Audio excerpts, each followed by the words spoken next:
বাচ্চা ওটা হলো আমি মানে স্বাধীন মতন চলতেছে ভাই। শাসন শোষণ করুক এটা কখনোই আমরা চাই না। স্বাধীনভাবে যদি আমরা চলতে পারি এটাই আমাকে দাবি দেওয়া। খুব ভালো আছি আল্লাহর রহমতে ইনশাল্লাহ, ঠিক আছে। খুব ভালো আছি এবং ভালোভাবে চলতেছি আল্লাহর রহমতে, কোনো গ্যাঞ্জাম নাই, ঠিক আছে। এইভাবে থাকাটাই মনে করি খুব ভালো মনে করি, ঠিক আছে। এভাবে চলতে থাকুক, ঠিক আছে।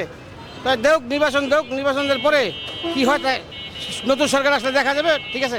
এখন মোটামুটি ভালোই আছি, স্বাধীনভাবে চলতেছে, ভালোভাবে চলতে চাই, ঠিক আছে, যাতে পোলাপান নিয়ে ডাইল ভাত খেয়ে বাঁচতে পারি। এখন যে বাংলাদেশ আমরা পাইছি আসলে কিছুদিন আগে তো এমন ছিল না। এখন আমরা অনেক নতুন করে সাজানোর যে স্বপ্ন দেখতেছি, আশা করি নতুন যারা আছে বা ইয়াং জেনারেশন যারা আছে তাদের নেতৃত্বে খুব সুন্দর ভালোভাবে হয়তো সব কিছু হবে। আর আমরা কোনো সরকার বা যেই হোক, যে নেতৃত্ব কেউ কারো উপর বা জনসাধারণের উপর মানে শাসন শোষণ করুক এটা কখনোই আমরা চাই না। আর আমার মনে হয় এখন বৈষম্যর কোনো কিছু আমরা দেখি না, তো বৈষম্য আর আসবে না, কারণ পুরো বাংলাদেশের জনগণ সবাই একযোগে সবসময় সব কিছুতে থাকার চেষ্টা করবে। তো আশা করি বৈষম্য হবে না আর আসবে না, আসার সম্ভাবনা নাই।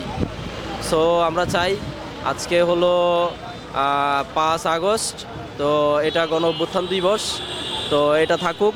এটা আমাদেরকে স্মরণ করিয়ে দিবে যে আমাদের ঢাকা ইউনিভার্সিটির ছাত্ররাও তারপরে জনসাধারণ অনেকেই জীবন দিয়েছে। তো এই জিনিসটা আমরা মনে রাখতে চাই।